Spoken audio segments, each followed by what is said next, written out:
Hello students, welcome back to the YouTube channel of Akbar classes. Akbar classes के YouTube channel में आप सबका स्वागत है। I hope you all are doing well. तो हम जो एटॉमिक स्ट्रक्चर और ट्रांसफॉर्मेशन ऑफ मैटर पढ़ रहे थे, इसमें अब तक क्या क्या बातें हो गई थी।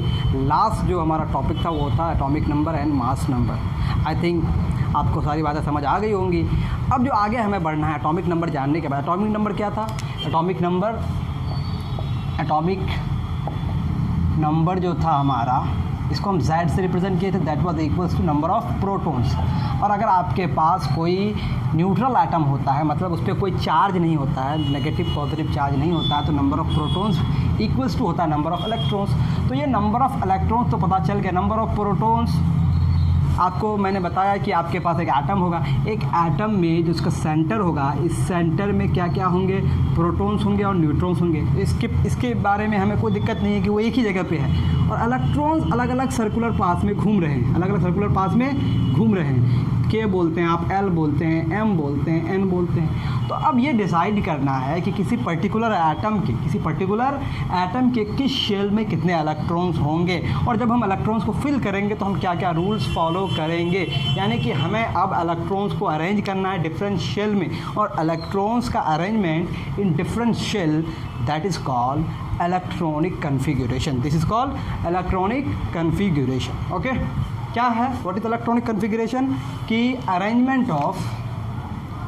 तो आज हम लोग क्या सीखने वाले हैं, क्या बात करने वाले हैं, इलेक्ट्रॉनिक कन्फिगरेशन। ओके, जब हम जान गए कि नंबर ऑफ़ इलेक्ट्रॉन्स कितने होंगे किसी एटम में, तो अब हमें क्या करना है, उन इलेक्ट्रॉन्स को अरेंज करना है। क्या करना है भाई, अरेंज करना है। The arrangement of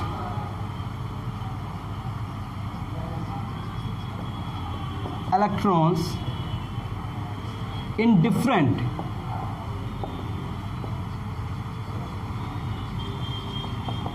orbits or shells of an atom of an element। क्योंकि एटम बिलोंग किससे करता है, एलिमेंट से बिलोंग करता है। तो किसी एलिमेंट के एटम के डिफरेंट शेल और ऑर्बिट्स में जो इलेक्ट्रॉन्स का अरेंजमेंट होगा इज कॉल्ड इलेक्ट्रॉनिक कन्फिगरेशन। यही आपका क्या कहलाएगा, इलेक्ट्रॉनिक कन्फिगरेशन। और ये इलेक्ट्रॉनिक कन्फिगरेशन आपके लिए बहुत बहुत इंपॉर्टेंट है, क्योंकि जब आप जान जाएंगे कि किस शेल में कितने इलेक्ट्रॉन्स होंगे, तो इन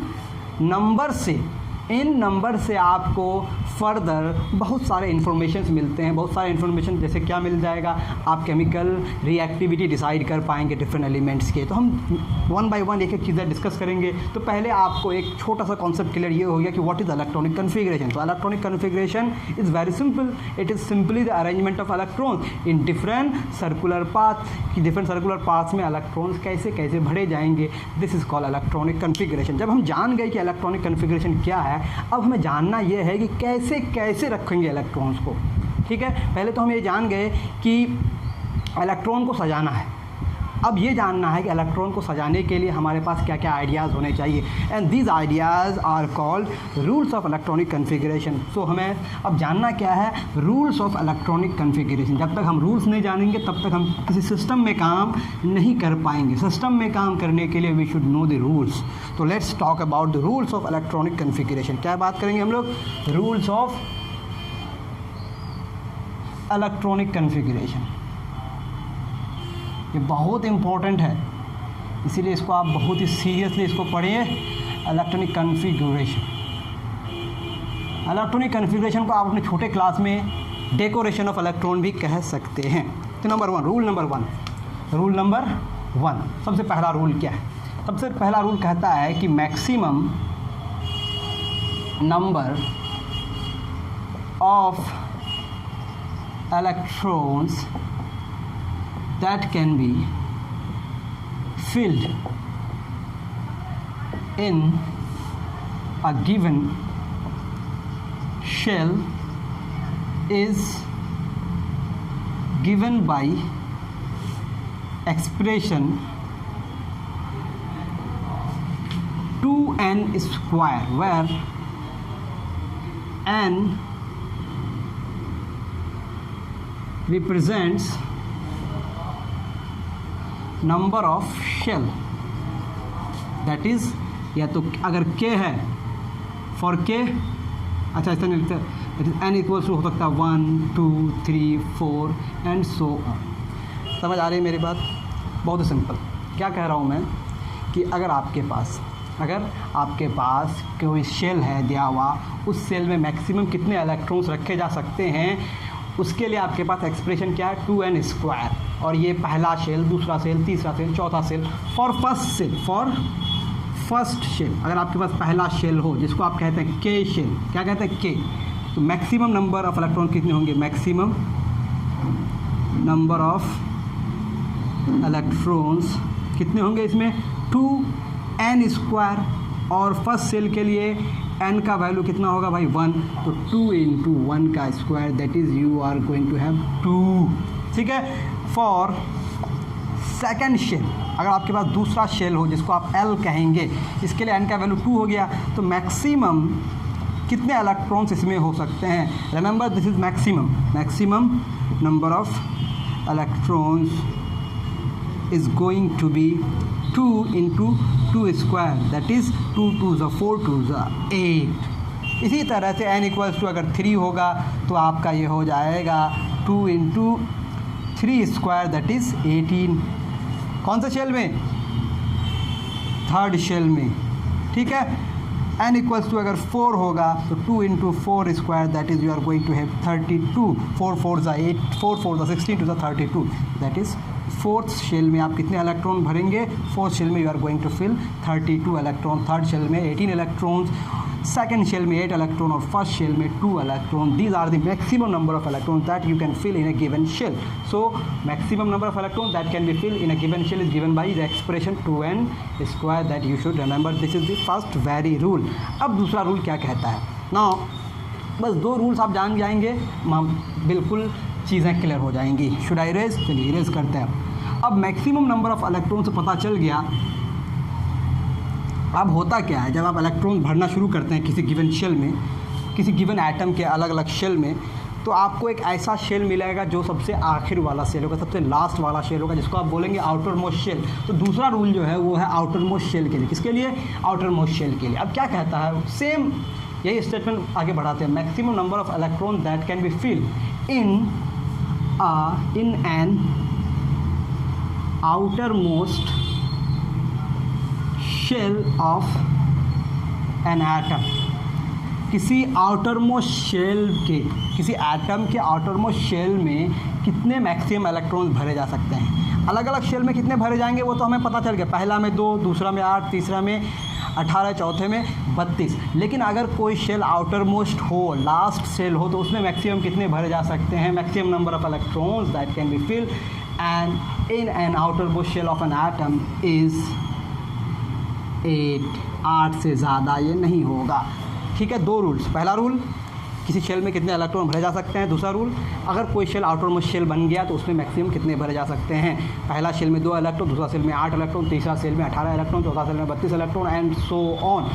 और अगर कोई शेल आपके पास आउटर मोस्ट शेल हो, इसमें मैक्सिमम 8 इलेक्ट्रॉन भरे जा सकते हैं। This is all about the rules of electronic configuration. अब इसी रूल्स के अकॉर्डिंग हम क्या करेंगे? इलेक्ट्रॉनिक कन्फिगरेशन करेंगे डिफरेंट एलिमेंट्स के, starting from the first element. यानी कि हम लोग एलिमेंट्स को पहले अरेंज करेंगे on the basis of atomic number.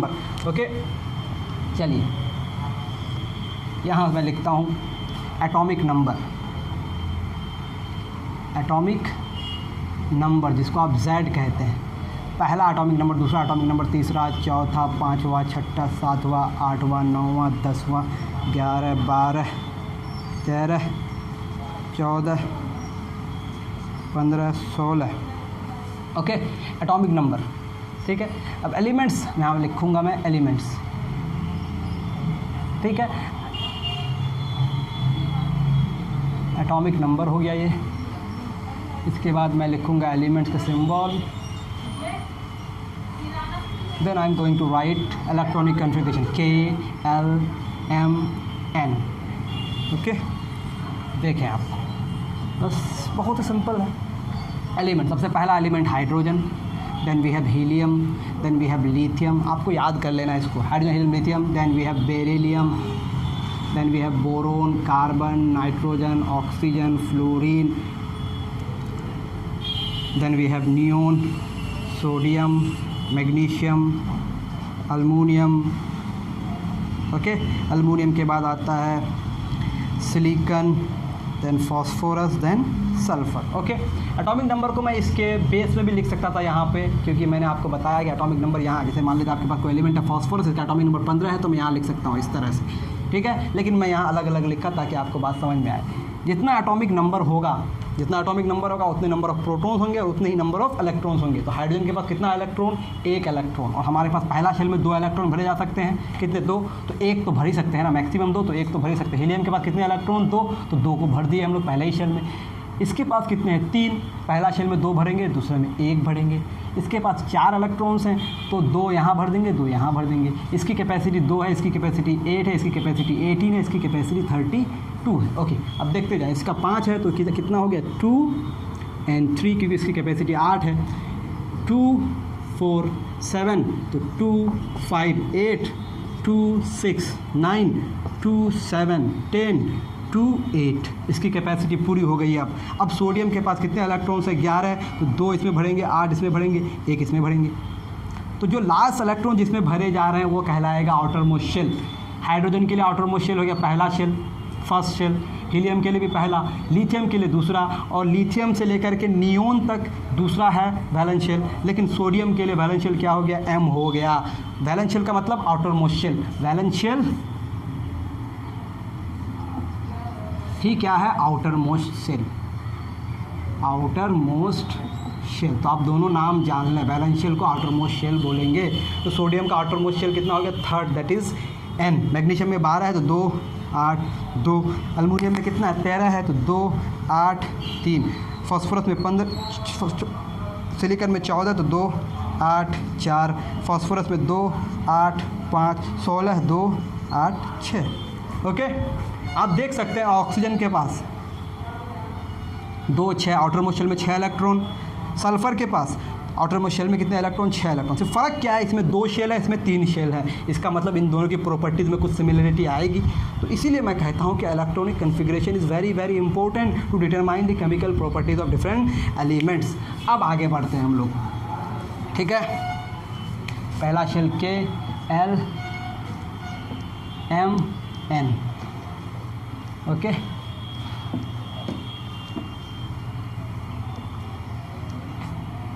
Element लिख रहा हूँ मैं। अब अलग से एटॉमिक नंबर नहीं लिखूँगा मैं, क्योंकि मैं एलिमेंट के साथ ही एटॉमिक नंबर लिख दूँगा। सल्फ़र के बाद क्या होता है? क्लोरीन 17, क्लोरीन के बाद होता है आर्गन विच इज़ 18, आर्गन के बाद पोटाशियम विच इज़ 19, पोटाशियम के बाद calcium 20, scandium, you should remember this, you should memorize this, scandium, then we have titanium, then we have vanadium, chromium, manganese, iron, cobalt, nickel, copper, zinc, okay. सारे elements यहाँ आ गए। Titanium का atomic number होता है 22, vanadium का 23, chromium का 24, manganese का 25, iron का 26, कोबाल्ट का 27, निकल का 28, कॉपर का 29 और जिंक का 30। रिमेंबर जो बेस में लिखा जा रहा है दिस इज एटॉमिक नंबर। अब क्लोरीन के पास कितने इलेक्ट्रॉन्स हो गए? 17 इलेक्ट्रॉन्स। तो पहले शेल में 2, दूसरे में 8, तीसरे में 7। आर्गन में 2 8 7, याद रहे पहला में 2 भर सकते हैं, दूसरा में 8 भर सकते हैं, तीसरा में 18 भर सकते हैं। अब तीसरा में कितना हो गया? यहाँ पर आर्गन का 18 है तो यहाँ 8, 2 8 8, ओके।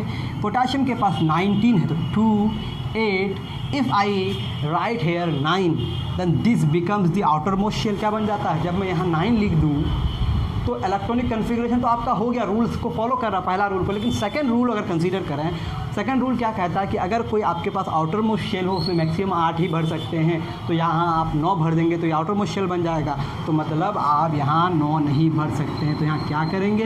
यहाँ पहले आप 8 भरेंगे, फिर यहाँ 1 भरेंगे। तो यहाँ से आपको दिमाग लगाना शुरू करना है। कैल्शियम में आप क्या करेंगे? 2 8, यहाँ 8 ही रखेंगे, यहाँ 2 एक्सीड करेंगे, क्योंकि हर एलिमेंट चाहता है कि अपने आउटर मोस्ट शेल में 2 इलेक्ट्रॉन हो या 8 इलेक्ट्रॉन हो। कुछ इस तरह के आगे आपको धीरे धीरे बातें और समझ आएंगी जब हम ऑर्बिटल्स में घुसेंगे। अभी क्योंकि हम लोग ऑर्बिट्स में हैं तो चीज़ें कम क्लियर होंगी, ठीक है। 2 8, यहाँ मैं 2 ही रखूँगा अब, क्योंकि हमारा अंदर 18 की कैपेसिटी है, तो इसको बढ़ाना शुरू करते हैं हम। 9 8 2 10 2 12 और 9 21। अब देखें 2 8, यहाँ 10 करेंगे, यहाँ 2 करेंगे, वेनाडियम 2 8, यहाँ 11 करेंगे, यहाँ 2 करेंगे। जो ही क्रोमियम में आएंगे, क्रोमियम में एक्सेप्शन, अब क्रोमियम क्या हो गया, एक्सेप्शन, याद रहे दिस इज़ एक्सेप्शन। एक्सेप्शन कैसे है ये, लेट्स सी, यहाँ 2 भरेंगे, यहाँ 8 भरेंगे, यहाँ फिर से 1 भरा जाएगा और यहाँ 12 होने की जगह कितना हो जाएगा, 13 हो जाएगा। This is exception. We will have one more exception, manganese. Manganese में देखें, मैग्नीज का एटॉमिक नंबर 25, तो 2 8, यहाँ 2 होगा और यहाँ कितना हो जाएगा भाई, 13। देखिए 13 और 2 15 और 10 25।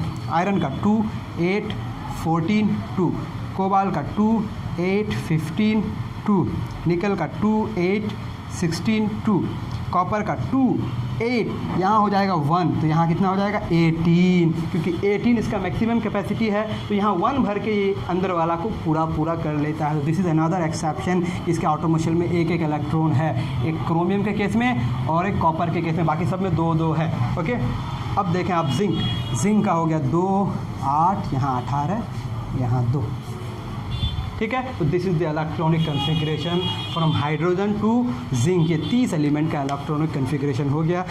These thing should be remembered. अब यहाँ जानना क्या है, एक टर्म आता है वैलेंस इलेक्ट्रॉन। क्या आता है, मैं यहाँ लिखता हूँ valence electron.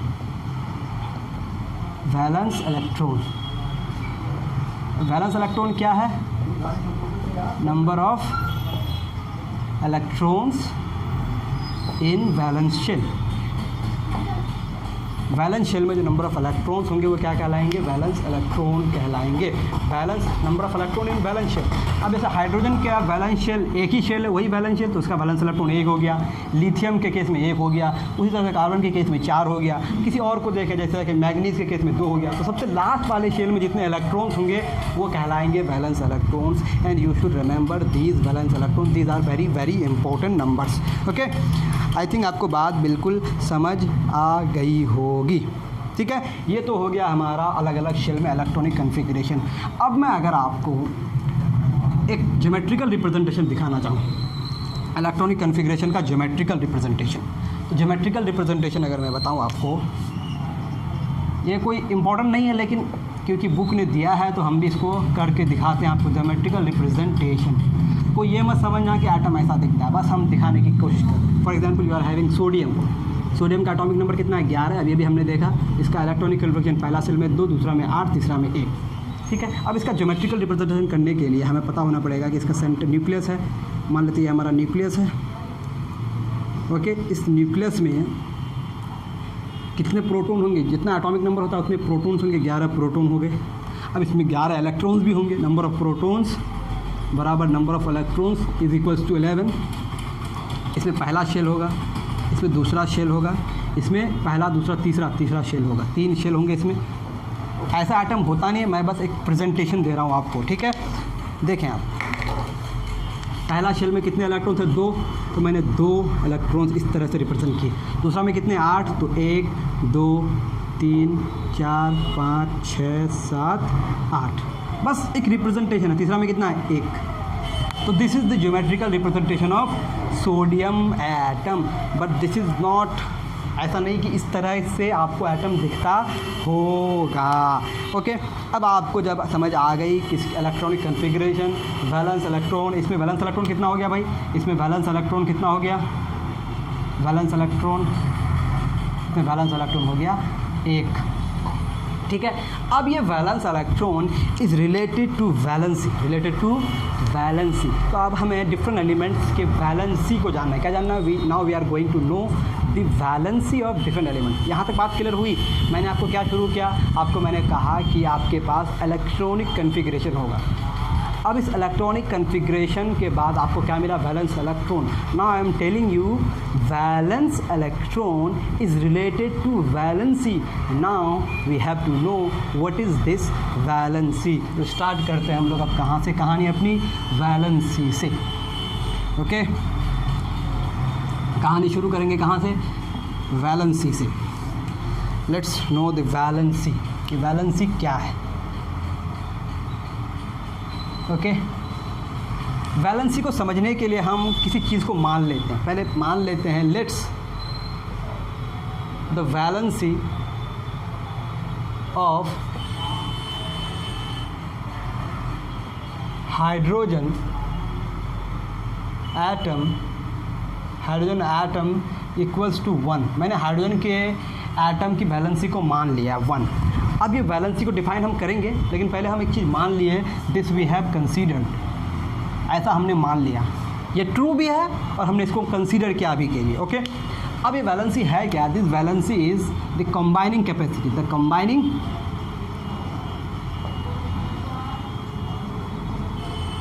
Capacity of an atom of an element.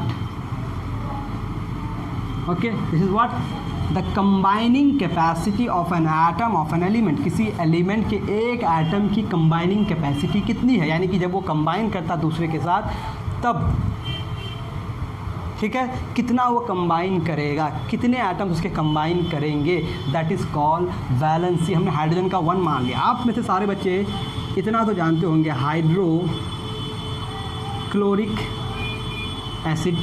Hydrochloric acid का केमिकल फार्मूला होता है HCl। और हमने क्या कहा कि the combining capacity that is valency of hydrogen की वैलेंसी कितनी है, इसकी वैलेंसी कितनी है, इसकी वैलेंसी है 1। तो इसकी वैलेंसी कितनी होगी, इसकी वैलेंसी 1 है, इसके साथ जिसने कंबाइन किया है वो भी 1 है, इसके एक ही एटम प्रेजेंट है ना। जब इसकी एक एटम प्रेजेंट है, इसकी वैलेंसी ऑलरेडी 1 होती है, इसका मतलब इन दोनों की वैलेंसी सेम है। इससे पता क्या चल रहा है, इस फॉर्मूले से पता क्या चल रहा है कि इसका एक एटम इसके एक एटम के साथ कंबाइन कर रहा है। The 1 atom of hydrogen is combining to another 1 atom of chlorine. इससे पता चला, इससे ये पता चला, इससे हम लिख सकते हैं from this formula combining capacity of hydrogen equals to combining capacity of chlorine, है कि नहीं। दोनों की कंबाइनिंग कैपेसिटी बराबर है, तभी ना दोनों के एटम्स बराबर हैं, इसके भी एक एटम, इसका भी एक एटम, और हम जानते हैं इसकी कंबाइनिंग कैपेसिटी 1 है, तो देयरफॉर हम कह सकते हैं valency, combining capacity is valency of chlorine must be 1, क्योंकि दोनों की वैलेंसी बराबर है। तो इसकी वैलेंसी कितनी हो गई, V बराबर 1, क्योंकि इसका V भी कितना है, 1 है। अब आप में से सारे बच्चे और जानते होंगे क्या, H2O, क्या जानते होंगे, H2O, this is what, is water. अब हम सबको पता है हाइड्रोजन की कंबाइनिंग कैपेसिटी कितनी होती है, 1। जब वो ऑक्सीजन के साथ कंबाइन कर रहा है, when hydrogen is combining to oxygen, how many atoms are combining, 2 atoms, और एक हाइड्रोजन की वैलेंसी 1, तो 2 हाइड्रोजन की वैलेंसी कितनी होगी, 2। इसका मतलब इसके अकेले की वैलेंसी कितनी है, 2 है। यानी कि आप कह सकते हैं valency of an oxygen atom equals to 2 into valency of a hydrogen atom. ये बात आपको समझ आ रही है कि नहीं, मैं बहुत सिंप्लीफाई करके बता रहा हूँ, अभी निकाला कैसे जाता है मैं बस रिलेटिव बता रहा हूँ। अब एक हाइड्रोजन एटम की वैलेंसी कितनी है भाई, 1, और 2 की कितनी हो जाएगी, 2, यानी कि ऑक्सीजन की वैलेंसी निकल के कितनी आ गई, 2। तो हाइड्रोजन को अगर मैंने क्या मान लिया, स्टैंडर्ड मान लिया, उसकी वैलेंसी को 1 मान लिया, तो इससे हमें क्लोरीन की वैलेंसी पता कितना चला, 1, ऑक्सीजन की वैलेंसी कितना पता चला, 2। और देखते हैं हम लोग और कुछ कंपाउंड्स देखते हैं। आई थिंक आप मेरी बात बिल्कुल समझ पा रहे होंगे। Valency is nothing but the combining capacity of an atom of an element. इस बात को अगर आप याद रखेंगे तो मामला बिल्कुल सही हो जाएगा। अब वैलेंसी निकाला कैसे जाता है फर्दर वो हम बताएंगे अभी आपको। ऐसे एक कंपाउंड होता है जिसका नाम है ammonia. It has chemical formula NH3। आप जब इसके केमिकल फार्मूला को जान गए, इससे पता क्या चला कि 3 हाइड्रोजन के एटम नाइट्रोजन के एक एटम से कंबाइन कर रहा है, तो नाइट्रोजन की वैलेंसी कितनी होगी, valency of nitrogen atom is going to be 3 into valency of hydrogen atom. Okay, और valency of hydrogen atom is how much, 1, और 3 से मल्टीप्लाई करेंगे तो 3, तो नाइट्रोजन की वैलेंसी कितनी निकल के आई, 3 निकल के आए। तो this is how valency works, this is called valency. Valency is the combining capacity. Now you have got the concept. अब हमें जानना ये है कि इस वैलेंसी को हम कैलकुलेट कैसे करेंगे। तो कैलकुलेट करने के लिए हमें जानना पड़ेगा वैलेंस इलेक्ट्रॉन। तो valency of an atom is related to valence electrons.